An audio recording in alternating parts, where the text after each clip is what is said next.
Most men believe a goodnight text is just a polite habit, something small, something harmless, something that doesn't really matter.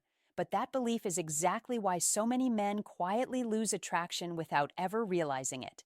Here's the truth. No one explains to you.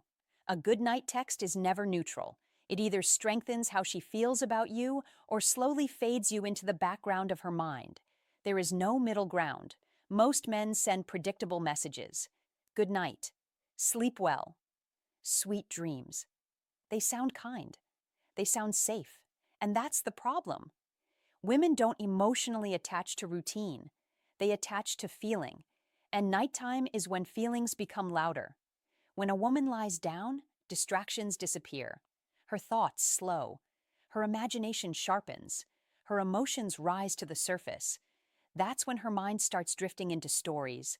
Stories about connection. Stories about presence.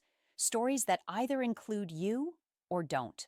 This is where most men lose without knowing it, because while you think the conversation is ending, her emotional world is just opening.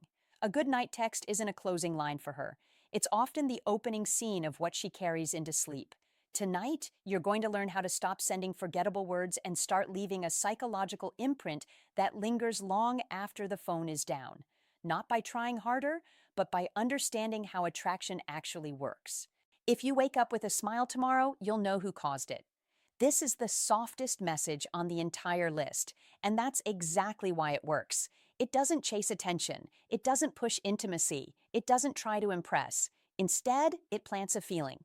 This message works best in the early to mid stage of a connection, after a light conversation, a pleasant call, or a simple meetup that ended on a positive note. Psychologically, this line creates an emotional anchor. You're not trying to influence her in the moment. You're influencing how she feels later. By connecting her future mood to your presence, you allow her mind to do the rest. If she smiles the next morning for any reason, coffee, a memory, a good start to the day, her brain naturally searches for a source, and your message is already there. That's how emotional association works. You quietly position yourself as someone who adds something to her internal world rather than someone who drains energy from it. Most men try to impress a woman immediately. This message does something smarter. It extends your emotional impact into tomorrow. Important boundaries matter here. Do not add emojis. Do not oversweeten the tone. And never follow up the next morning asking, "So, did you smile?" That instantly shifts you into validation-seeking mode. If she responds playfully, stay grounded. Something simple like, "Glad to hear that," keeps your frame calm and confident. The goal isn't to prove anything, it's to let the feeling settle and give her space to move toward you. "Good night. I hope your pillow isn't jealous that I'm not there." This is where the tone gently shifts from emotional warmth to playful intimacy. Not sexual, not aggressive. Just enough spark to stand out. This message works best in the mid-stage when there's already light flirting, shared humor, or a comfortable back and forth between you.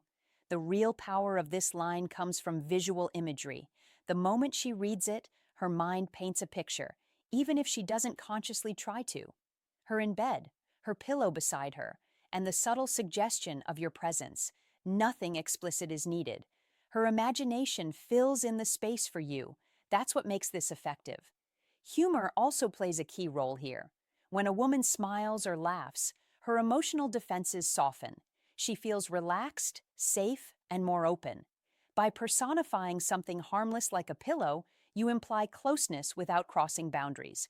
You're suggesting intimacy, not demanding it. Timing, however, is everything. If you send this too early, before any flirtation exists, it feels forced. If you send it when the connection is cold, it feels out of place. But when the dynamic is warm, this line often lands as charming and memorable. If she teases you back, don't overthink your reply. Keep it light, keep it grounded. Something playful and brief keeps the energy balanced. What you never do is explain the line, apologize for it, or add extra meaning. Confidence shows in restraint. This message doesn't try to pull her closer. It simply gives her something pleasant to think about and lets her curiosity do the rest. "Good night. I'll try not to show up in your dreams, but no promises." This message works because it speaks directly to imagination. the strongest psychological lever at night. Right before sleep, the mind becomes more suggestible. Thoughts slow down, images become more vivid, emotions feel closer to the surface. This line takes advantage of that moment without forcing anything. The first part sounds normal and polite. Good night. Then the second part quietly shifts the dynamic. I'll try not to show up in your dreams. You've just placed yourself inside her mental space, gently, playfully, without intrusion. And then comes the real hook. But no promises. That small addition signals confidence and ease. It's not asking permission. It's not bragging. It's simply relaxed self-assurance. Psychologically, this works because the brain often follows the last suggestion it receives before sleep. You're not controlling her thoughts. You're giving them a direction. The key here is subtlety. You don't describe the dream. You don't add physical or explicit details. You let her imagination do the work. And when imagination is involved, emotional impact increases. This message works best when the connection already feels warm and natural.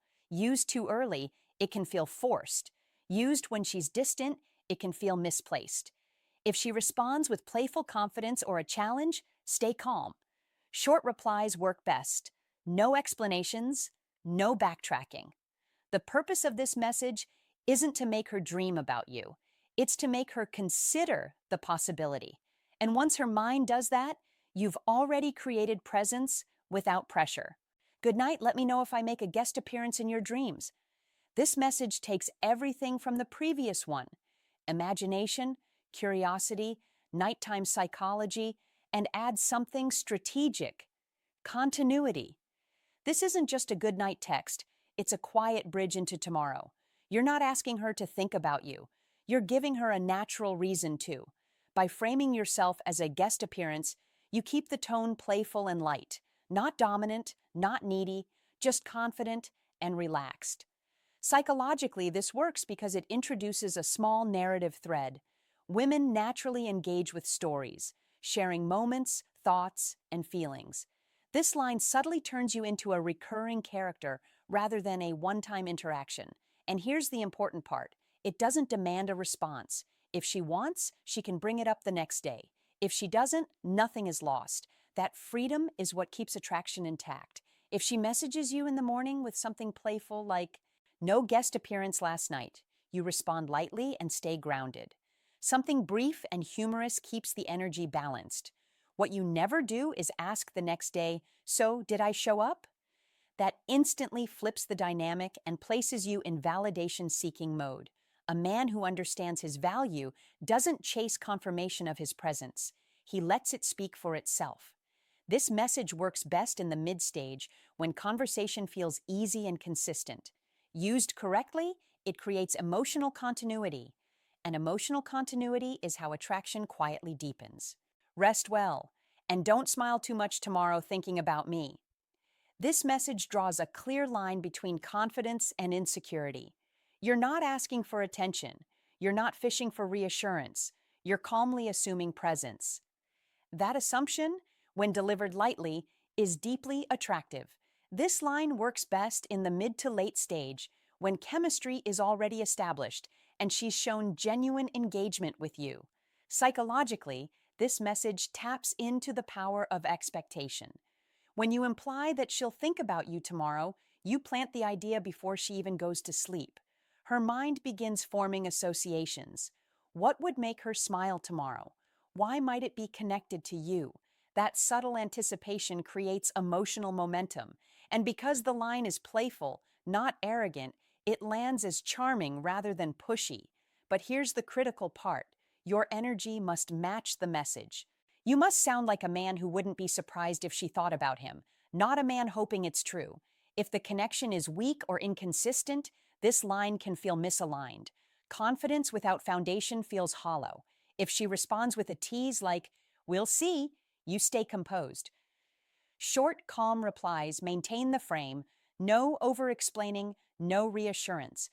The fastest way to ruin this message is to follow it up the next day asking whether she thought about you. That turns confidence into need. Used correctly, this line doesn't just make her think about you. It makes her feel your presence, relaxed, steady, and unforced. And that feeling is far more powerful than any compliment. Good night. If you can't sleep, you know where to find me. This message is different from the others. It's not playful, it's not teasing, and it's not bold in an obvious way. Its power comes from presence. This line works best in the later stage when there's already trust, emotional comfort, and a sense that the connection goes beyond surface level interaction. Psychologically, this message blends two powerful elements: emotional safety and optional availability. You're not asking her to reach out. You're not positioning yourself as her solution. You're simply leaving a door open without pressure. That balance is what makes it attractive. Women feel drawn to men who can offer calm emotional presence without becoming reactive or dependent, a man who can hold space without trying to control or fix. When she reads this message late at night, the room is quiet, her thoughts are slower. Even if she doesn't respond, the feeling lingers. And if she does reach out with something simple like, I can't sleep, your role is not to rescue or overfunction. You stay steady, you listen, you remain grounded. A response like, I'm here, what's on your mind, keeps the dynamic balanced and safe. The danger of this message is misuse. If you send it from loneliness or a need to feel needed, it loses power instantly. It must come from fullness, not emptiness. Used correctly, this line doesn't make you more available. It makes you feel secure, and security, when combined with confidence, is deeply memorable.